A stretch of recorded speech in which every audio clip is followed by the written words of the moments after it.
ಸೂರ್ಯನೇ ನೋಡಬೇಕಾ? ಯಾವುದು ನೋಡಬೇಕು?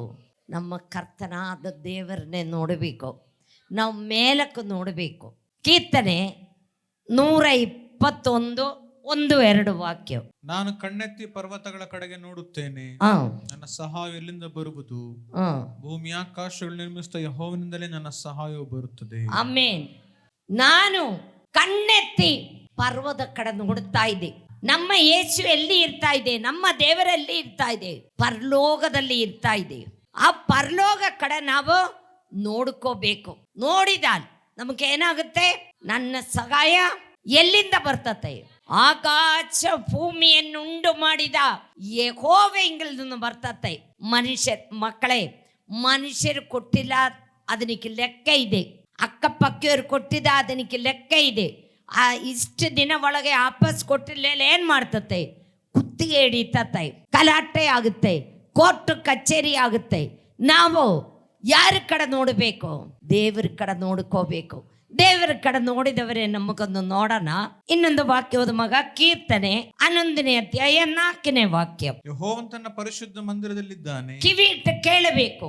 ಯೆಹೋವನು ನನ್ನ ಪರಿಶುದ್ಧ ಮಂದಿರದಲ್ಲಿ ಇದ್ದಾನೆ. ಆತನು ತನ್ನ ಸಿಂಹಾಸನವನ್ನು ಪರಲೋಕದಲ್ಲಿ ಸ್ಥಾಪಿಸಿದ್ದಾನೆ. ನಮ್ಮ ದೇವರದಿ ಸಿಂಹಾಸನ ಎಲ್ಲಿ ಸ್ಥಾಪಿಸಿದೆ? ಪರಲೋಕದಲ್ಲಿ ಸ್ಥಾಪಿಸಿದ್ದಾನೆ. ಆತನ ಕಣ್ಣುಗಳು ಮಾನವರನ್ನು ನೋಡುತ್ತವೆ. ನೋಡೋ, ಆ ಪರಲೋಕದಲ್ಲಿ ಇರ್ಕೊಂಡು ನಮ್ಮ ಪ್ರತಿಯೊಬ್ಬರನ್ನೇ ಅವನ್ ನೋಡ್ತಾ ಇದೆ. ನೀ ಯೋಧನೆ ಮಾಡ್ಬೋದು, ನಾವು ಕೆಡುಕು ಮಾಡ್ತಾ ಇದೆ, ನಾವು ಕೆಟ್ಟದು ಮಾಡ್ತಾ ಇದೆ, ಯಾರು ನೋಡಿಲ್ಲ. ನಾನು ಕಟ್ಟನ ಹಾಕಿದ್ದು, ನಾನು ಬಾಗಿಲು ಹಾಕಿದ್ದು, ನಾನು ಕಿಟಕಿ ಹಾಕಿದ್ದು, ಯಾರು ನೋಡಿಲ್ಲ. ನೀ ಯೋಧನೆ ಮಾಡ್ಬೋದು. ಪ್ರಿಯ ಮಕ್ಕಳೇ, ನಿನ್ನೆ ನೋಡಕ್ಕೊಬ್ಬನಿದೆ. ಅವನ ಕಣ್ಣುಗಳು ಹೆಂಗಿದೆ? ಸೂರ್ಯ ಕಿರಣದಿಂದ ಕಣ್ಣಿರುವ ದೇವರು ನಮ್ಮ ಪ್ರತಿಯೊಬ್ಬರನ್ನೇ ನೋಡ್ತಾ ಇದೆ. ಹೇಗೆ ನೋಡ್ತಾ ಇದೆ? ಇದು ಓದು ಮಗ. ಆತನವರನ್ನ ಬಹು ಸೂಕ್ಷ್ಮವಾಗಿ ಆತನು ನಿನ್ನೆ ಹೆಂಗೆ ನೋಡ್ತಾ ಇದೆ? ಬಹಳ ಸೂಕ್ಷ್ಮವಾಗಿ ನೋಡ್ತಾ ಇದೆ. ಆಮೇಲೆ ಬಹು ಸೂಕ್ಷ್ಮವಾಗಿ ಪರಿಶೋಧಿಸುತ್ತಾನೆ. ನಮ್ಮ ಸೂಕ್ಷ್ಮವಾಗಿ ಪರಿಶೋಧಿಸ್ತಾ ಇದೆ. ಹಾಗೆ ಮೇಲಕ್ಕೆ ನೋಡಿದವರ ವ್ಯಕ್ತಿಯನ್ನು ನಾವು ನೋಡೋಣ. 1 ಸಮುವೇಲ್ 1ನೇ ಅಧ್ಯಾಯ 2-17 ವಾಕ್ಯ.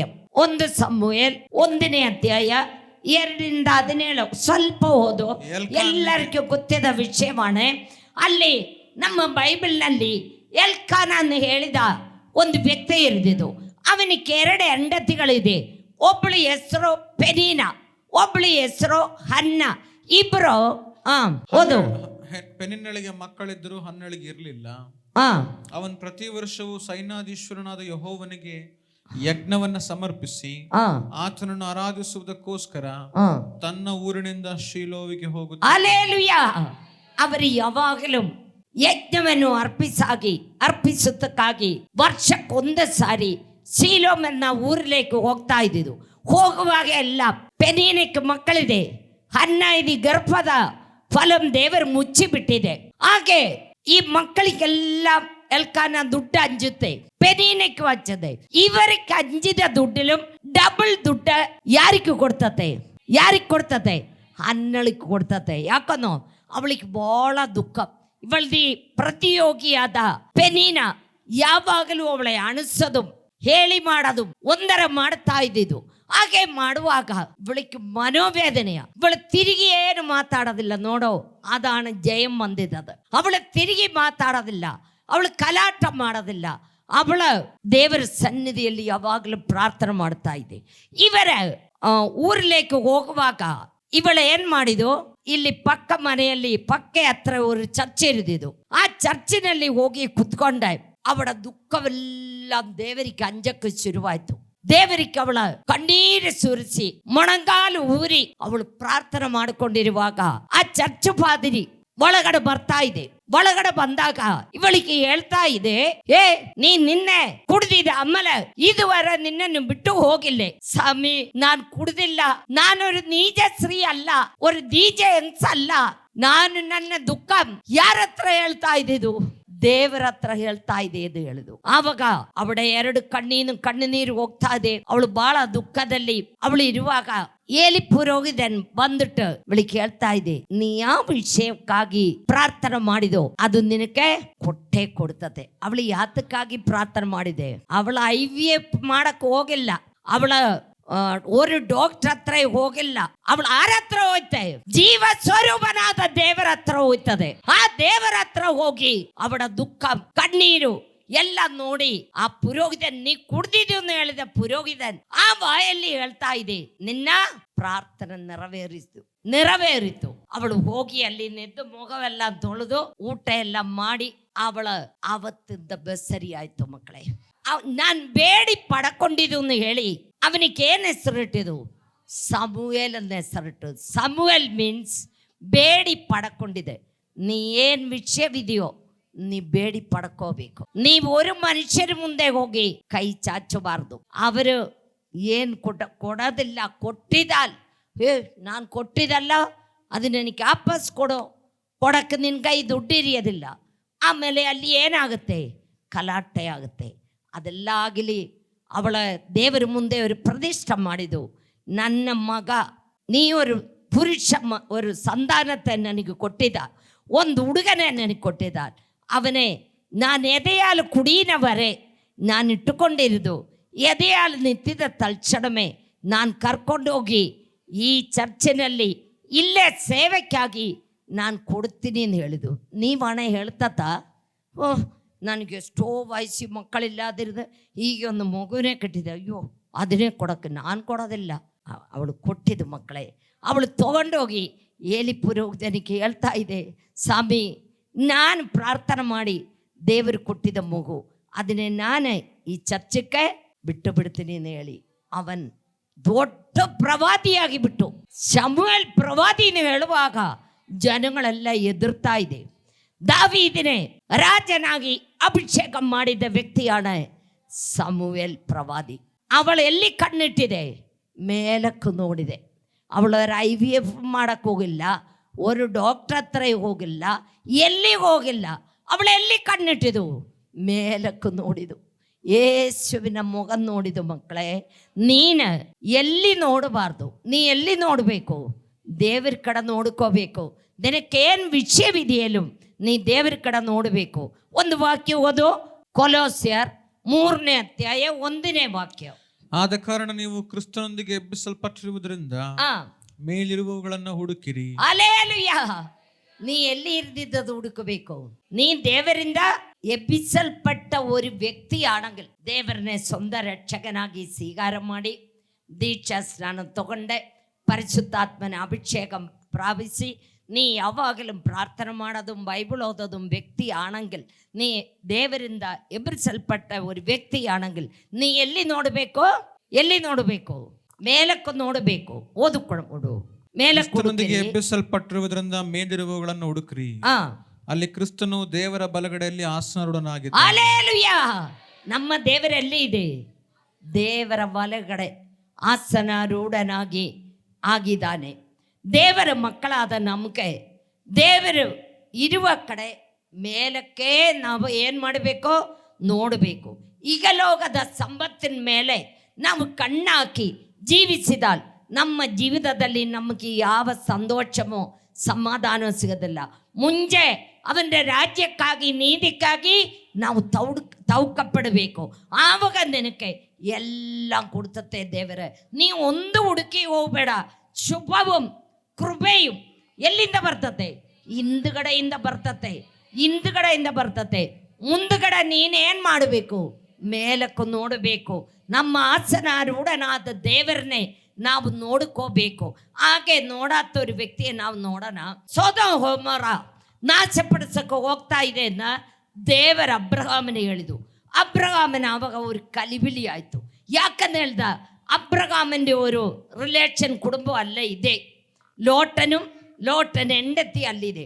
ಅದಕ್ಕೆ ದೇವರಿಗೆ ಅಬ್ರಹಾಮ್ ಹೇಳಿದು, ಸ್ವಾಮಿ 100 ಜನವಿದೆಯಲ್ಲಿ ನೀ ಆ ರಾಜ್ಯ ಹಾಳು ಮಾಡ್ತತ್ತ ಇಲ್ಲ, 80 ಜನವಿದೆಯ ನೀ ಹಾಳು ಮಾಡ್ತತ್ತ ಇಲ್ಲ, 50 ಜನವಿದೆಯನ್ನು ಈ ಹಾಳು ಮಾಡ್ತತ್ತ, ಇಲ್ಲ 40 ಜನವಿದೆಯನ್ನು ಈ ಹಾಳು ಮಾಡ್ತತ್ತ, ಇಲ್ಲ 20 ಜನವಿದೆಯನ್ನು ಈ ಹಾಳು ಮಾಡ್ತತ್ತ, ಇಲ್ಲ. ಆವಾಗ ಅಬ್ರಹಾಮನು ಬಹಳ ನೋವಾಗಿ ಹೇಳೋದೆಲ್ಲ ಬಿಟ್ಟು ಹೋಯ್ತು.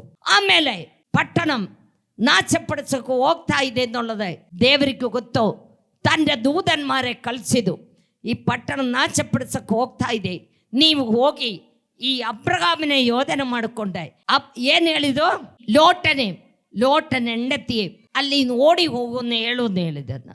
ಆವಾಗ ಅವ್ರಿಗೆ ಹೋಗಿ ಹೇಳುವಾಗ ಲೋಟನ್ಗೆ ಹೋಗಿ ತಂದೆ ಹೆಣ್ಮಕ್ಕಳೇ ಮದುವೆ ಆಗಕ್ಕಿರ್ನ ಗಂಡು ಮಕ್ಕಳಿಗೆ ಹೇಳಿದು, ನಾಳೆ ಈ ಪಟ್ಟಣ ನಾಶವಾಗಿ ಹೋಗ್ತತೆ, ನೀವು ನಮ್ಮ ಜೊತೆ ಬಾಂಧ ಹೇಳುವಾಗ ಅವರ ಮರ್ನೆ ನಗುತ್ತಿದ್ದು, ಇವನೇನು ಹುಚ್ಚ ಮಾತಾಡ್ತಾ ಇದೆ ನೀವು ಯೋಧನೆ ಮಾಡಿದ್ದು.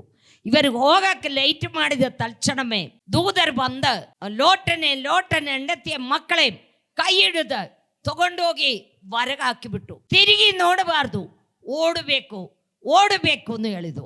ಅವರು ತಿರುಗಿ ನೋಡಾದೆ ಸ್ವಲ್ಪ ದೂರ ಹೋಗುವಾಗ, ಅಯ್ಯೋ ನನಗೆ ನೀರಾವರಿ ಅಷ್ಟೇ ಕರಿದೆ, ನನ್ನ ಮನೆಯಲ್ಲೇನೆಲ್ಲ ಸಾಮಾನವಿದೆ, ಎಂದೆಲ್ಲವಿದೆ, ನಾನು ಅದು ಹೆಂಗೆ ಬಿಟ್ಟು ಹೋಗಬೇಕು ಅಂದ್ಕೊಂಡು ಅವಳ ಹಿಂದಿರುಗಿ ನೋಡಿದು. ಮಕ್ಕಳೇ, ಇವಾಗಲೂ ನೋಡು, ಅವಳು ಹಿಂದಿರುಗಿ ನೋಡಿದೆ, ಹಿಂಗೆ ಇದೆ ಒಂದು ಛತ್ತರಿ, ಒಂದು ಕೊಡೆ ಇದನ್ನ ಮೇಲೆ ಹಿಂಗೆ ಇಟ್ಟುಕೊಂಡಿದೆ, ಎಲ್ಲ ಹೋಯ್ತು, ಎಲ್ಲ ಹೋಗಿ ಮೂಳ ಮಾತ್ರ ಹಿಂಗೆ ಇದೆ, ತಿರುಗಿ ನೋಡಿದೆ ಹಿಂಗೆ ಕಾಣ್ತಾ ಇದೆ, ಹಂಗೆ ಇದೆ. ಇವಾಗಲೂ ಅಲ್ಲೇ ಇದೆ, ಇಷ್ಟು ವರ್ಷವಾಯ್ತದೆ, ಇವಾಗಲೂ ಮಾಂಸವನ್ನೂ ಇಲ್ಲ, ಯಾವುದೂ ಇಲ್ಲ, ಮೂಳೆ ಒಂದು ಹಿಂಗೆ ತಿರುಗಿ ನೋಡಿದದ ಒಂದು ಛತ್ರಿ ಮೇಲೆ ಇಟ್ಟುಕೊಂಡಿದೆ. ಯಾಕಂದ್ರೆ ಅದು ಹಾಳಾಗಿ ಹೋಗ್ಬೇಡ ಅನ್ನೋಲ್ಲ, ಇದೆಲ್ಲ ಮಾಡಿ ಇಟ್ಟಿರಿಕೆയാണ്. ಪ್ರಿಯ ಮಕ್ಕಳೇ, ಅವಳು ತಿರುಗಿ ನೋಡೋದಕ್ಕೆ ಏನಾಯ್ತು? ನೀ ದೇವರ ಕಡೆ ತಿರುಗಿ, ನೀ ದೇವರ ಮಗಳಾಗಿ ಜೀವಿಸಿನಂಗ ಆಮೇಲೆ ನೀ ಹಳೆ ಸ್ವಭಾವ ಒಳಗೆ ಹೋಯ್ತಾಲ್, ನಿನ್ನ ಗೆದಿ ಏನಾಗುತ್ತೆ ಅಂತ ಗೊತ್ತಾ? ಲೋಟನ ಹೆಂಡತಿ ಹಂಗಾಗುತ್ತೆ. ಅದಕ್ಕೆ ನಾನು ನಿಮಗೆ ಕೈ ಮುಗಿದು ಹೇಳ್ತಾ ಇದ್ದೆ, ನೀ ಎಲ್ಲಿ ನೋಡಬೇಕು? ಮೇಲೆ ಕಡೆ ನೋಡಬೇಕು. ನನಗೆ കഷ്ടമായാലും ദുഃഖമായാലും സമസ്യയായാലും ഞാൻ രോഗിയായാലും ഞാൻ ആരെ നോಡ್ತೀನಿ? എൻ്റെ ಯೇಸುವಿനെ ನೋಡಿ ನಾನು ಜೀವಿಸ್ತೀನಿ. ನೀ ಹಿಂದಿರುಗಿ ನೋಡಿದಾಲ್ ಲೋಟನ ಹೆಂಡತಿ ಹಂಗಾಗುತ್ತೆ. ಹಾಗೆ ನೀ ಆಗಬೇಕಾ? ದೇವರ ಸನ್ನಿಧಿಯಲ್ಲಿ ದೇವರ ಮುಖ ನೋಡಿಕೊಂಡು ಜೀವಿಸ್ಕೋಬೇಕಾ? ನೀ ನಿಮ್ಮ ತಾನೇ ಶೋಧನೆ ಮಾಡ್ಕೋ. ನಮಗೆ ದುಡ್ಡಿಲ್ಲದ ಬರ್ಬೋದು, ನಮಗೆ ಕಷ್ಟವಾಗಿ ಬರ್ಬೋದು, ಏನಣ ಬರ್ಬೋದು. ಆವಾಗ ನೀ ಮನಸ್ಸು ಬಂದಾಗ ಜೀವಿಸಿದಾಲ್ ನಿನಗೆ ಯಾವ ಸಮಾಧಾನವೂ ಸಿಗೋದಿಲ್ಲ, ಯಾವ ಸಂತೋಷ ಸಿಗೋದಿಲ್ಲ. ನೀ ಆ ದೇವರನ್ನೇ ನೋಡಿಕೊಂಡು, ನನ್ನ ಸೃಷ್ಟಿ ಮಾಡಿದ ತಂದೆ ಅವನು, ನಮ್ಮ ಸೃಷ್ಟಿಕರ್ತನಾದ ತಂದೆയാണ്. ನಮ್ಮ ತಂದೆ ಬಿಟ್ಟ ನೀ ಮನಸ್ಸು ಬಂದಾಗ ಜೀವಿಸಿದಾಲ್ ನಿನ್ನ ಗೆದಿ ನಿತ್ಯ ನರಕಮೇ. ನಿನಗೆ ನರಕ ಬೇಕಾ, ಸ್ವರ್ಗ ಬೇಕಾ? ನೀನೇ ಯೋಧನೆ ಮಾಡ್ಕೋ. ನಿನಗೆ ಸ್ವರ್ಗ ಬೇಕಂಗಲ್ ನೀ ದೇವರದಿ ಮುಖ ನೋಡಿಕೊಂಡೇ ಓಡ್ಕೋಬೇಕು. അതുപോലെ ಇನ್ನೊಂದು ವಾಕ್ಯ ಓದನ, ಲೂಕನ ಬರೆದ ಸುವಾರ್ತೆ 16ನೇ ಅಧ್ಯಾಯ 19ನೇ ವಾಕ್ಯ. ಐಶ್ವರ್ಯವಂತನಾದ ಒಬ್ಬ ಮನುಷ್ಯನಿದ್ದನು, ಅವನು ಸಕಲಾತಿ ನಯವಾದ ನಾರು ಮಡಿ. ನೋಡು ಮಕ್ಕಳೇ, ಬೈಬಲ್ನಲ್ಲಿ ಒಂದು ಐಶ್ವರ್ಯವಂತನ ಇರಿದಿದ್ದು. ಈ ಲೋಕದಲ್ಲಿ ಒಂದು ಭಿಕ್ಷಗಾರನಾಯಾലും ಸರಿ, ಒಂದು ಕೂಲಿ ಮಾಡಿದವನಾയാലും ಸರಿ, ಯಾರಾയാലും ಸರಿ, ಅವನಿಗೊಂದು ಹೆಸರು ಇರ್ತತೆ. ಇವന്റെ ಹೆಸರು ಯಾಕೆ ಹೇಳಂಗಿಲ್ಲ ಅಂತ ಹೇಳಿದಾಲ್, ಇವನ ಹೆಸರು ಜೀವಬಾಧ ಪಟ್ಟಿಯಲ್ಲಿ ಇಲ್ಲ. ನೀ ದಿನ ಚರ್ಚಿ ಬರ್ತಾ ಇದೆ, ಚರ್ಚಿ ಹೋಗ್ತಾ ಇದೆ, ನಾನು ಕಾಣಿಕೆ ಆಗ್ತಾ ಇದೆ, ನಾನು ದಶಮಭಾಗ ಕೊಡ್ತಾ ಇದೆ, ನಿನ್ನ ಆಸ್ತಿ ಪಾಸ್ತಿ ಎಲ್ಲ ಮಾರಿ ನೀ ತಂದಿಲ್ಲಿ ಇಟ್ಟಿದ್ದನ್ನು പറഞ്ഞാലും ನಿನ್ನೆ ಹೆಸರು ಜೀವಬಾಧ ಪಟ್ಟಿಯಲ್ಲಿ ಇಲ್ಲ ಎಂಗಿಲ್ ನೀ ನಿತ್ಯ ನರಕಮೇ ನಿನ್ ಗದಿ. ಇವನ ಹೆಸರು ಎಲ್ಲಿ ಇಲ್ಲ? ಜೀವಬಾಧ ಪಟ್ಟಿಯಲ್ಲಿ ಇಲ್ಲ. ಅದನಿಗೆ ಹೆಸರಿಲ್ಲ. ಧನವಾನ್, ಐಶ್ವರ್ಯವಂತನೆಲ್ಲರೂ ಹೇಳ್ತಾ ಇದೆ. ಪ್ರಿಯ ಮಕ್ಕಳೇ, ಆ ಐಶ್ವರ್ಯವಂತನ್ ಅವನ್ ಕುದುರೆ ಮೇಲೆ ಕುತ್ಕೊಂಡು ಟಕ್ಕ ಟಕ್ಕ ಟಕ್ಕ ಅಂತ ಬರ್ದೆ ಅವನೇ ಹೋಗುವಾಗ ಎಂದ ವಸ್ತ್ರ ಅವನ ಹಾಕಿರಿക്കുന്നോ ಅಂದ ವಸ್ತ್ರವೆಲ್ಲ ಹಾಕಿ ಹೋಗಿ ತಿರುಗಿ ಬರುವಾಗ ಅವನ ಟೇಬಲಲ್ಲಿ ಬೇಕಾದಷ್ಟು ಊಟಗಳು. ರಾಜನ್ ಐಶ್ವರ್ಯವಂತನ ಮನೆಯಲ್ಲಿ ಏನೆಲ್ಲ ಇರ್ತತೆನೋ, ಏದು ತಿನ್ಬೇಕು ಅನ್ನೋ ಗೊತ್ತಿಲ್ಲ, ಹಂಗೆ ಇರ್ತತೆ. ಪ್ರಿಯ ಮಕ್ಕಳೇ, ಆವಾಗ ಅವನ ಮನೆ ಬಾಗಿಲ ಗೇಟ್ ಹತ್ರ ಒಂದು ಭಿಕ್ಷಗಾರನ್ ಕುಂದಿರ್ತಾ ಇದೆ. ಅವನ ಹೆಸರೇನು? ಲಾಸರ್. ಅವನ ಹೆಸರು ಎಲ್ಲಿ ಇದೆ? ಜೀವವಾದ ಪಟ್ಟಿಯಲ್ಲಿ ಅವನ ಹೆಸರಿದೆ. ಅವನ್ ದರಿದ್ರವನಿರ್ಬೋದು, ಅವನ್ ಭಿಕ್ಷಗಾರನಿರ್ಬೋದು, ಎಲ್ಲ ಇರ್ಬೋದಲ್ಲೂ ಅವನ್ ಯಾವಾಗಲೂ ಎಲ್ಲಿ ನೋಡ್ತಾ ಇದ್ದಿದ್ದು? ಮೇಲಕ್ಕೂ ನೋಡ್ತಾ ಇದ್ದಿದ್ದು, ಯೇಸುವಿನೇ ನೋಡಿ ಜೀವಿಸ್ತಾ ಇದ್ದಿದ್ದು. ಅವನ ಅಲ್ಲಿ ಕುತ್ಕೊಂಡು ಯೋಧನ ಮಾಡ್ತತೆ. ಇವನ್ ಟೇಬಲ್ ಕೆಳಗೆ ಬಿದ್ದಿದ್ದು ಸ್ವಲ್ಪ ಸಿಕ್ಕಿದೆಲೇ ತಿನ್ಬೋದಾಯ್ತು ಅವನ್ ಯೋಧನ ಮಾಡ್ತಾ ಇದ್ದಿದ್ದು. അതുപോലും ಅವನಿಗೆ ಕೊಟ್ಟಿಲ್ಲ. ಅವನ ಕಾಲಿನ ಕೈ ಇವೆಲ್ಲ ಏನಾಯ್ತು? ವೃಣವಾಯ್ತು. ರಕ್ತ ಸುರಿತಾ ಇದೆ, ಪಸು ಸುರಿತಾ ಇದೆ. ಎಲ್ಲ ಸುರಿಯುವಾಗ ಅವನ್ ಬಂದ ಗೇಟ್ ಹತ್ರ ಕುಂದುವಾಗ ಪಿನ್ನ ಒಂದು ಸಂತೋಷ ನನಗಿದೆ, ಅವನ್ ಗೇಟ್ ಹತ್ರ ಕುತ್ಕೊಳ್ಳಕ್ಕೆ ಪರ್ಮಿಷನ್ ಕೊಟ್ಟಿದ್ದು, ಓಡಿಸ್ಬಿಟ್ಟಿಲ್ಲ. ಅದೊಂದು ಉಪಕಾರ ಮಾಡಿದ್ದು, ಅವನು ಓಡಿಸ್ಬಿಟ್ಟಿಲ್ಲ. ಅವನ ಗೇಟ್ ಹತ್ರ ಕುಂತಿದ್ದು. ಅವನ್ನೇ ವೃಣವೆಲ್ಲ ಸರಿಪಡಿಸಕ್ ಆರು ಬರ್ತತೇನೋ, ಒಂದು ಡಾಕ್ಟರ್ ಬರ್ತತೆ. ಆ ಡಾಕ್ಟರ್ ಯಾರನು? ಆ ನಾಯಿ ಬಂದ ಆ ನಾಲಿಗೆಯಿಂದ ಆ ಪಸ್ಸು ಕಿವು ನೀರು ಎಲ್ಲ ಸುರಿನದ ಅದು ಕ್ಲೀನ್ ಮಾಡ್ತತೆ. ಆವಾಗ ಬಹಳ ಸಂತೋಷದಲ್ಲಿ ಕಾಲ ಹಿಂಗೆ ಬಿಟ್ಟು ಕುಂದಿರ್ತತೆ. ಪ್ರಿಯ ಮಕ್ಕಳೇ, ಒಂದು ದಿನ ಅವನ್ ಸತ್ತೋಯ್ತು. ಒಂದು ದಿನ ಸತ್ತೋಗುವಾಗ ಅವನೇ ಡೆಬನ್ ಮಾಡಕ್ ಆರುವಿಲ್ಲ. ಆಮೇಲೆ ಮುನ್ಸಿಪಾಲಿಟಿಯವರು ಕರ್ಕೊಂಡು ಬಂದ ಒಂದು ನಾಯಿನೇ ತಗೊಂಡೋಗಿ ಆಕಿನಿಗೆ ಅವನೇ ತಗೊಂಡೋಗಿ ಹಾಕಿದ್ದು. ಒಂದು ದಿನ ಈ ಐಶ್ವರ್ಯವಂದನ್ ಸತ್ತೋಯ್ತು. ಐಶ್ವರ್ಯವಂದನ್ ಸಾಯುವಾಗ ಎಂದ ಡ್ರಮ್ ಸೆಟ್ಟು ಮೇಳೋ ನಾಗಸ್ವರೋ ಭಯಂಕರ ಇದುವಾಗಿ ಅವನ್ ಡೆಡ್ ಬಾಡಿ ಊರೆಲ್ಲ ತಿರುಗಾಡಿಸಿ ಎಲ್ಲ ಕಡೆ ತೋರಿಸಿ ತಗೊಂಡೋಗಿ ಡೆಬನ್ ಮಾಡಿದ್ವು. ಅವನ ಆತ್ಮ ಎಲ್ಲಿ ಹೋಯ್ತಂದು ಗೊತ್ತಾ? ನಿತ್ಯ ನರಕದಲ್ಲಿ. ಅವನ ಆತ್ಮ ನಿತ್ಯ ನರಕದಲ್ಲಿ ಹೋಯ್ತು. ಈ ಪಡುವನಾದ, ಈ ಭಿಕ್ಷಗಾರನಾದ ಲಾಸರನೇ ಆತ್ಮ ಎಲ್ಲಿ ಹೋಯ್ತು? ಸ್ವರ್ಗರಾಜ್ಯದಲ್ಲಿ ಹೋಯ್ತು. ಪ್ರಿಯ ಮಕ್ಕಳೇ, ನನಗೆ ಈ ಲೋಕದಲ್ಲಿ ಏನಿದೆಯಲ್ಲೇನೋ ನಿನ್ನ ಹೃದಯ ನೀ ಎಲ್ಲಿ ನೋಡಬೇಕು? ಮೇಲಕ್ಕೂ ನೋಡಬೇಕು. ನೀ ಆ ದೇವರನ್ನೇ ನೋಡ್ಕೋಬೇಕು. ಆ ದೇವರನ್ನೇ ನೋಡ್ಕೊಂಡು ನಿನ್ನ ಮೊಣಗಾಲು ಊರಿ ಅವನ ಸನ್ನಿಧಿಯಲ್ಲಿ ನಿನ್ನ ಕಷ್ಟಗಳು, ಕಾಯಿಲೆಗಳು, ರೋಗಗಳು, ದುಃಖಗಳು, ಸಮಸ್ಯೆಗಳು ನೀ ಏನ್ ಮಾಡಬೇಕು? ಪ್ರಾರ್ಥನೆ ಮಾಡ್ಕೋಬೇಕು. ಪ್ರಾರ್ಥನೆ ಮಾಡಿದ ನೀ ഒരു ವ್ಯಕ್ತಿ ಆಣಂಗಲ್ ನೀ ನಿತ್ಯ ನರಕದಲ್ಲಿ ಹೋಗೋದಿಲ್ಲ. ನೀ ಎಲ್ಲಿ ಹೋಗುತ್ತೆ? ಪರಲೋಕ ಕಡೆ ಹೋಗುತ್ತೆ. ಐಶ್ವರ್ಯವಂದರೆ ಎಲ್ಲಿ ಹೋಯ್ತು? ಈ ಲೋಕದಲ್ಲಿ ಅವನ ಸುಖಗಳು ಅನುಭವಿಸಿದು, ಬೇಕಾದಷ್ಟೆಲ್ಲ ಸುಖಗಳು ಅನುಭವಿಸಿದು. ಅಲ್ಲಿ ಅವನೆಲ್ಲಿ ಇದೆ? ನಿತ್ಯ ನರಕದಲ್ಲಿ ಇದೆ. ಅವನ ಈ ಹಂದಿಯ ಕಟ್ ಮಾಡಕ್ಕೆ ಹೋಗುವಾಗ ಹಂದಿ ಮೇಲಕ್ಕೆ ನೋಡೋಣ. ಅದೇ ತರ ಅವನ ನಿತ್ಯ ನರಕದಲ್ಲಿ ಬಿತ್ತುಕೊಂಡಾಣ ಮೇಲಕ್ಕೆ ನೋಡಿದ. ಇಷ್ಟು ವರ್ಷ ಒಳಗಡೆ ಆವತ್ತಾನು ಮೇಲಕ್ಕೆ ನೋಡುವಾಗ ಅವನ್ ಏನ್ ಕಾಡ್ತಾ ಇದೆ? ಅವನ ಬಾಗಿಲ ಹತ್ರ ಗೇಟ್ ಹತ್ರ ಕುಂದರನ ಲಾಸರ ಅಬ್ರಹಾಂ ಪಿದಾವಿನ್ ಮಡಿಯಲ್ಲಿ ಕುಂದಿರ್ತಾ ಇದೆ. ವಾಯರಿಕೆ ಆಗಿ ಕೂವಾಡ್ತಾ ಇದೆ. ಅಯ್ಯೋಯ್ಯೋ ಅಪ್ಪ ಯೋ ನಮ್ಮ പറഞ്ഞു ಕೂವಾಡ್ತಾ ಇದೆ. ಒಂದಡಿ ನೀರು ನನಗೆ ನಾಲಿಗೆಯಲ್ಲಿ ಹಾಕುವ ಲಾಸರ್ ಕೈನಲ್ಲಿ ಕೊಡುವಂದು ಹೇಳುವಾಗ ಅಬ್ರಹಾಂ ಪಿದಾವ್ ಏನು ಹೇಳಿದನು? ಇಲ್ಲಿ ಇರುವವರಿಗೆ ಅಲ್ಲಿ ಬರಕ್ಕಾಗದಲ್ಲ, ಅಲ್ಲಿ ಇರುವವರಿಗೆ ಇಲ್ಲಿ ಬರಕ್ಕೂ ಆಗದಲ್ಲ. ಏನಿದೆ? ದೊಡ್ಡ ಡಂಗುರವಿದೆ, ಇಲ್ಲಿ ಬರಕ್ಕಾಗದಲ್ಲ. ಅದಕ್ಕೆ ನನ್ನ ಸಹೋದರಗಳು ಕಷ್ಟಪಡ್ತಾ ಇದೆ ಭೂಮಿಯಲ್ಲಿ, ಅವರಿಗೆ ಹೋಗಿ ಲಾಸರನ್ನೇ ಕಲಿಸಿ ಇಲ್ಲಿದಿ ಯಾದನಾ ವಿಷಯ ಒಳ್ಳೇದು ಹೇಳುವುದು. ಅಯ್ಯೋ, ಇಷ್ಟು ವರ್ಷ ನನಗೆ ಹೇಳಿಲ್ಲ. ರೇಡಿಯೋ ಮಾಧ್ಯಮ ಮುಖಾಂತರ, ಟಿವಿ ಮುಖಾಂತರ, ಕರಪತ್ರ ಮುಖಾಂತರ, ಬೈಬಲ್ ಮುಖಾಂತರ ಲೋಕವೆಲ್ಲ ಹೇಳ್ತಾ ಇದೆ. ಈಗ ಯಾರು ಬೇಡ? ಯೇಸು ಬೇಡ, ಜೀವಿಸುವ ದೇವರು ಬೇಡ, ಸತ್ಯ ದೇವರು ಬೇಡ. ನಾವೆಲ್ಲರಿಗೂ ಹೇಳ್ತಾ ಇದ್ದೀವಿ, ಯಾರಿಗೂ ಬೇಡ. ಆರು ಮೇಲಕ್ಕೆ ನೋಡೋದಿಲ್ಲ. ನೀ ನಿತ್ಯ ನರಕದಲ್ಲಿ ಹೋಗುವಾಗ ನೀ ಮೇಲಕ್ಕೆ ನೋಡ್ತತೆ. ನೀ ನಿತ್ಯ ನರಕದಲ್ಲಿ ಹೋಗುವಾಗ ನೀ ಮೇಲಕ್ಕೆ ನೋಡ್ತತೆ. ಅವನ್ ಆ ಐಶ್ವರ್ಯವಂದನ್ ನಿತ್ಯ ನರಕದಲ್ಲಿ ಕಲಿಬಿಲಿ ಮಾಡುವಾಗ ಅವನ್ ಎಲ್ಲಿ ನೋಡಿದದ? ಮೇಲಕ್ಕೆ ನೋಡುವಾಗ ಅವನ ಗೇಟ್ ಹತ್ರ ಇರ್ದಿದ ಲಾಸರ್ನೆ ನೋಡ್ತಾ ಇದೆ ಅಬ್ರಹಾಂ ಪಿದಾವಿನ ಮಡಿ ಮೇಲೆ. ಪ್ರಿಯ ಮಕ್ಕಳೇ, ಈ ಲೋಕದಲ್ಲಿ ನಮಗೆ ಯಾವ ಐಶ್ವರ್ಯವಿಲ್ಲಂಗಲೂ, ಯಾವ ಸಂಪತ್ತಿಲ್ಲಂಗಲೂ ನಾವು ಎಲ್ಲಿ ನೋಡಬೇಕು? ದೇವರ ಕಡೆ ನೋಡ್ಕೋಬೇಕು. ದೇವರ ಕಡೆ. ನಾನು ನನ್ನ ಕಣ್ಣು ಪರ್ವತ ಕಡೆ ನೋಡ್ತಾ ಇದೆ. ನನಗೆ ಸಹಾಯ ಎಲ್ಲಿಂದ ಬರ್ತದೆ? ನನ್ನ ಸಹಾಯ ಆಕಾಶ ಭೂಮಿಯನ್ನುಂಟು ಮಾಡಿದ ಇದೆ. ಧೈರ್ಯವಾಗಿ ಹೇಳಿನೋರೆ, ಚಪ್ಪಾಳೆ ಹೊಡೆದು ದೇವರನ್ನು ಸುದ್ದಿ ಮಾಡೋ. ಧೈರ್ಯವಾಗಿ ಹೇಳಬೇಕು, ಧೈರ್ಯವಾಗಿ. ದೇವರೇ, ನಾನು ನಿನ್ನ ಕಡೆ ನೋಡ್ತಾ ಇದ್ದೆ, ನಿನ್ನ ಕಡೆ ನೋಡ್ತಾ ಇದ್ದೆ. ಅದೇ ತರ ಇನ್ನೊಂದು ವ್ಯಕ್ತಿಯ ನಮಗೆ ನೋಡೋಣ. ದಾನಿಯೇಲ 4ನೇ ಅಧ್ಯಾಯ 32 34 ದಾನಿಯೇಲ್ 4ನೇ ಅಧ್ಯಾಯ. ನೋಡು ಮಕ್ಕಳೇ, ಓದೋದು ಬೇಡ ಮಗ. ನೆಬೂಕದ್ನೆಚ್ಚರ್ ರಾಜನು, ಅವನ್ ಮೇಲಕ್ಕೆ ನೋಡಿಲ್ಲ, ಇಷ್ಟು ವರ್ಷವಾಗಿ ಅವನ್ ಮೇಲಕ್ಕೆ ನೋಡಿಲ್ಲ. ಅವನ್ ರಾಜನೇ. ಒಂದು ದರ್ಶನ ಅವನಿಗೆ ಕೊಟ್ಟಿದ್ದು. ಆ ದರ್ಶನ 32ನೇ ವಾಕ್ಯ ಓದು ಮಗ. ದರ್ಶನ ಏನನ್ನು ಹೇಳಿದ? ನೀನ್ ಮನುಷ್ಯರೊಳಗಿಂದ ತಳ್ಳಲ್ಪಟ್ಟು, ನೀ ಮನುಷ್ಯರ ಒಳಗಿಂದ ನಿನ್ನೆ ತಳ್ಳಲ್ಪಟ್ಟಿದ್ದು. ಕಾಡು ಮೃಗಗಳೊಂದಿಗೆ ವಾಸಿಸುವಿ.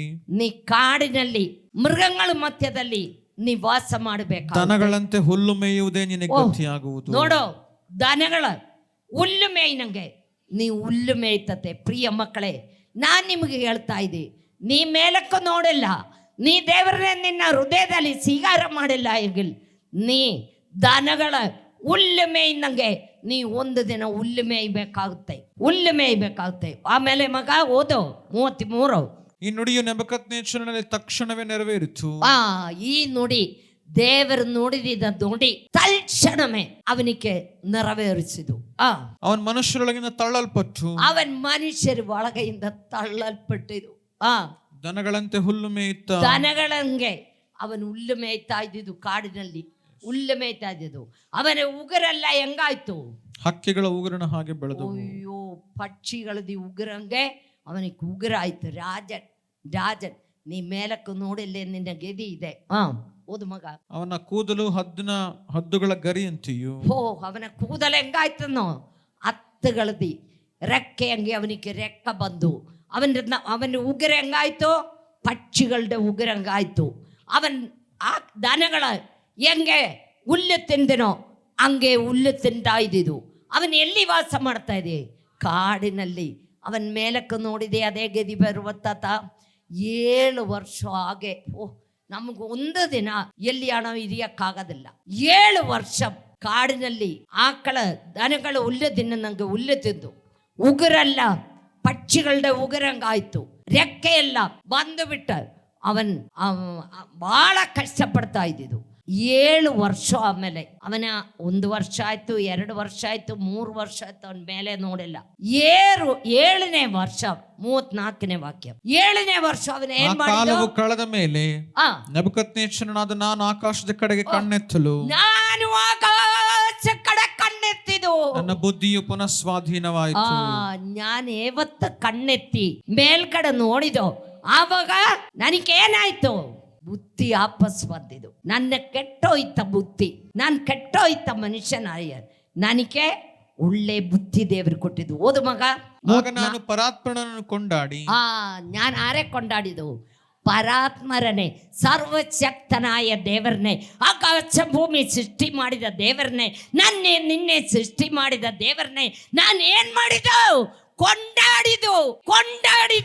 ನೀ ಕೊಂಡಾಡಬೇಕು, ನೀ ದೇವರನ್ನೇ ಸ್ತುತಿ ಮಾಡಬೇಕು, ನೀ ಮೇಲಕ್ಕೆ ನೋಡಬೇಕು. ನೀ ಮೇಲಕ್ಕೆ ನೋಡಿದವ್ರ ವ್ಯಕ್ತಿ ಆಡಂಗಿಲ್ಲ. ನೀ ಹೀಗೆ ಅನುಭವಿಸೋದಿಲ್ಲ. ನೀ ನೆಬೂಕದ್ನೆಚ್ಚರ್ ರಾಜನಂಗೆ ಆಗಬೇಕಾ? ಯಥಾರ್ಥವಾಯ ದೇವರ ಮಗನೂ ಆಗಿ ಆಗಬೇಕಾ? ನೀನು ತೀರ್ಮಾನ ಮಾಡ್ಕೋ. ಅವನ ಹಾಗೆ ಬುದ್ಧಿ, ಅವನಿಗೆ ಏನು ಕೊಟ್ಟಿದ್ದು? ಒಳ್ಳೆ ಬುದ್ಧಿ ಕೊಟ್ಟಿದ್ದು, ಒಳ್ಳೆ ಜ್ಞಾನ ಕೊಟ್ಟಿದ್ದು, ಅವನಿಗೆಲ್ಲ ಕೊಟ್ಟು, ಅವನ ಹಳೆ ಸ್ವಭಾವ ಕೊಟ್ಟು, ಹಳೆ ಜೀವಿತ ಕೊಟ್ಟು, ಅವನ ದೇವರನ್ನೇ ಏನು ಮಾಡಿದು? ಕೊಂಡಾಡಿದು. ದೇವರನ್ನೇ ನಾವಿಲ್ಲಿ ಯಾತಕ್ಕೆ ಬಂದಿದೆ? ದೇವರನ್ನೇ ಕೊಂಡಾಡುವುದಕ್ಕೆ ಬಂದಿದೆ. ನನ್ನ ಸೃಷ್ಟಿಕರ್ತನಾದ ದೇವರನ್ನೇ ಕೊಂಡಾಡುವುದಕ್ಕಾಗಿ ಹಣ നാവില്ലി വന്നതേ നാം നിന്നെ സ്തുതിക്ക് യോഗ്യനായ ഒരുവൻ എൻ്റെ യേശു മാത്രം ആരാധനയ്ക്ക് യോഗ്യനായ ഒരുവൻ എൻ്റെ യേശു മാത്രം നിങ്ങൾ ಯಾವಾಗಲೂ ನಿನ್ನ ಕಣ್ಣು ಮೇಲಕ್ಕೆತ್ತಿ ನೋಡು ದೇವರು ನಿನ್ನೆ ಎಲ್ಲ ವಿಧದಲ್ಲಿ ಆಶೀರ್ವಾದ ಮಾಡ್ತತೆ ಶುಭവും ಕೃಪೆയും ನಮ್ಮನ್ನು ಹಿಂಬಾಲಿಸ್ಕೊಂಡು ಬರ್ತತೆ. ನೀ ಏನು ಹುಡುಕಿ ಹೋಗೋದು ಬೇಡ, ನಾನೇನು ಹುಡುಕಿ ಹೋಗಲ್ಲ, ನಾನೇನು ಹುಡುಕಿ ಹೋಗಲ್ಲ. ಎನ್ನ ಕಣ್ಣು ಯಾವಾಗಲೂ ಎಲ್ಲಿ ಇರಿದಿದು? ನನ್ನ ದೇವರ ಕಡೆ ಇರಿದಿದು, ದೇವರ ಕಡೆ ಇರಿದಿದು. ಯಾವಾಗಲೂ ಅದೇ, ನಾನು ದೇವರನ್ನೇ ಸ್ತುತಿ ಮಾಡೋದು. ನಿನ್ನ ಮಧ್ಯದಲ್ಲಿ ನಿನ್ನ ನಾನು ಹೋದ ಫಸ್ಟ್ ಸಂಡೇ ನಾನು ಬಹಳ ಕಷ್ಟಪಟ್ಟಿದ್ದು. ಕೈ ಒಂದು ಹೋಗಿಬಿಟ್ಟಿದ್ದು. ಕೈ ಹೋಗಿ ಈ ಬಟ್ಟೆ ಹಂಗೆ ಈ ಕೈ ಆಯ್ತು, ಜೀವ ಇಲ್ಲ. ಅಲ್ಲೆಲ್ಲ ನಾನು ಹಿಂಗಿಂಗೆ ತೆಗೆದು ಬಿಸಾಕ್ತಾ ಇದ್ದೆ. ಶೇಂಡಿ ಅಲ್ಲೊಂದು ಹೋಗಿಲ್ಲ. MRI ಸ್ಕ್ಯಾನ್ ಒಳಗೆ ಕುತ್ಕೊಂಡು ಕೂವಾಡಿ ಅಳುತ್ತಿದ್ದು. ದೇವರವಾಗಿ ಮಡಿ ಮೇಲೆ ಹೋಯ್ತು. ಲಾಸರ್ ಹೋಗಿ ದೇವರ ಮಡಿ ಮೇಲೆ ಕುಂತಿದ್ದಕ್ಕೆ ನಾನು ಅಲ್ಲೇ ಕುಂತಿದ್ದು. ಎನ್ನ ದೇವರ ಅಲ್ಲಿ ನಿಳಿದು ಬರುವಾಗ ನನ್ನ ಕೈಗೆ ಜೀವ ಬಂದು, ನನ್ನ ಕೈಗೆ ಜೀವ ಬಂದು. ನನ್ನ ದೇವರು ಯಾರು? അതുപോലെ ಮುಂದೆ ನಮ್ಮ ಮನೆಯವರು ಬಹಳ ಕಷ್ಟಪಟ್ಟಿದ್ದು. ಅಯ್ಯೋ, ಅದು ನೋಡಕ್ಕಾಗದಿಲ್ಲ. ಅರ್ದು ಹಿಂಗೆ 95 ವಯಸ್ಸಿದೆಯ ಮನುಷ್ಯ ಕುಂದಿರ್ನಂಗೆ ಹಿಂಗೆ ಕುಂದಿರ್ತಾ ಇದ್ದಿದ್ದು. ಊಟ ಮಾಡೋದಿಲ್ಲ, ಎದ್ದೊಳೋದಿಲ್ಲ, ತಿಂಡಿ ತಿನ್ನೋದಿಲ್ಲ. ಅಯ್ಯೋ, ಇದೆಂದ ಕಷ್ಟ ಅಂದ್ಕೊಂಡು ನಾನು ಭಾಳ ಬೇಜಾರು ಮಾಡಿದ್ದು. ನಾನು ಆವತ್ತು ಆಸ್ಪತ್ರೆ ಹೋಗಿ ಇರ್ದಿದ್ದದ. ಯಾಕಂದ್ರೆ ನನ್ನ ಕಾಲು ಎತ್ತಿ ಮೇಲೆ ಕೆಳಗೆ ಇಡೋಕ್ಕಾಗೋದಿಲ್ಲ. ಅಷ್ಟು ನೋವು ಬರ್ತಾ ಇದ್ದಿದ್ದು ಕಾಲಕ್ಕೆ. ಅಲ್ಲಿ ಹೋಯ್ತು, ಒಳ್ಳೇದಾಯಿತು. ಅದು ಎಲ್ಲ ಆಯಿತು. ಇವರದ್ದು ವಿಷಯ ಆಯಿತು, ನನ್ನ ವಿಷಯ ಆಯಿತು. ನನ್ನ ಕಾಲು ನೋಡಿ ಡಾಕ್ಟ್ರ್ ಹೇಳ್ತಾ ಇದೆ, ಒಳಗಡೆ ಎಲ್ಲ ಕಿವಲ್ಲ ಒಂಥರ ಇನ್ಫೆಕ್ಷನ್ ಆಗಿ ತುಂಬಿ ಬಿಟ್ಟಿದೆ, ಇದನ್ನ ಒಳಗಡೆ ಇಂಜೆಕ್ಷನ್ ಮಾಡಿದೆ ಅಲ್ಲೇನು. ಹೌದು ಡಾಕ್ಟ್ರ, ಇಂಜೆಕ್ಷನ್ ಮಾಡಿದೆವು. ಯಾಕೆ ಮೇಡಮ್, ನಿങ്ങളൊരു ಎಲ್ಲ ವಿಷಯ ಗೊತ್ತಿದ್ದವ್ರ ವ್ಯಕ್ತಿ ಅಲ್ಲೇ, ನೀ ಯಾಕೆ ಅದು ಮಾಡ್ಸೋಕೆ ಹೋಯ್ತು ಅಂತ ಹೇಳಿದ್ರು.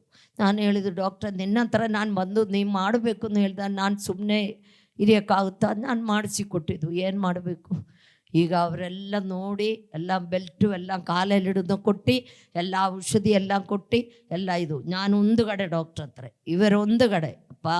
ಒಂದು ಮಗಳ ನಮ್ಮ ಮಾಂದೇಶಿ ಓಡಿ ಬಂದು ಗಾಡಿ ಸ್ಟಾರ್ಟ್ ಮಾಡಿ ಗಾಡಿಗೆ ಕುತ್ಕೊಂಡು ಸಿಕ್ಕಿದ ಬಟ್ಟೆಗಳೆಲ್ಲ ತೊಗೊಂಡು ಓಡಿ ಆಸ್ಪತ್ರೆಗೆ ಹೋಯ್ತದೆ.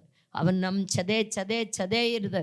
ನನ್ನೇ ಆಸ್ಪತ್ರೆಗೆ ಕರ್ಕೊಂಡು ಹೋಗಿ ಎಲ್ಲ ತೋರಿಸಿ ಆಮೇಲೆ ಹೋಯ್ತದೆ. ನಮ್ಮ ದೇವರ ಜೀವಿಸುವ ದೇವರ ಮಕ್ಕಳ, ಈ ವಾಕ್ಯಗಳ ದೇವರು ನಿಮ್ಮನ್ನು ಆಶೀರ್ವದಿಸಲಿ. ನಾನು ನಿಮಗಾಗಿ ಪ್ರಾರ್ಥನೆ ಮಾಡೋಕ್ಕೆ ಹೋಗ್ತೀನಿ.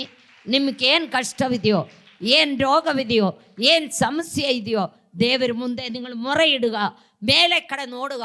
ನಾವು ಆಕಾಶ ಕಡೆ ನೋಡಬೇಕು.